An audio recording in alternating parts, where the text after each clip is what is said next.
Bičevs. Paklūpiens no...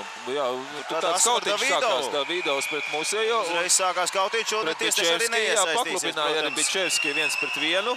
Davidovs pret Bičevski. Nu, te ir tāds kārtīgs boks jau. Klasiski, un tiesneši arī neiesaistās, ļauj cīnīties hokejs. Kamēr viens nokritīs, bet, nu jau aiziet pa karstu.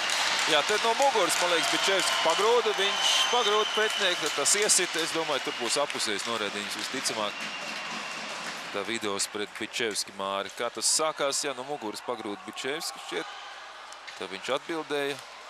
Nu, kas tur bija tā cīņa, uzvarētājs grūti pateikt. Nu, Krekls ir norauts pretniekam, tad pieņemsim, ka Mūsējais, jā, Bičevskis ir norēdīts, noteikti būs, un būs arī Davidovs norēdīts.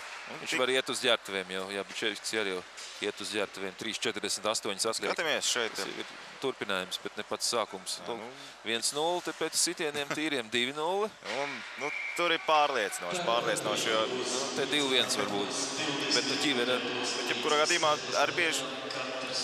Jā, katrs uz 20 spēles beigām. Nu, protams, tur ir loģisks risinājums, bet šādi kautiņi. Kā kur reizi skatās par tām 20 minūtēm vai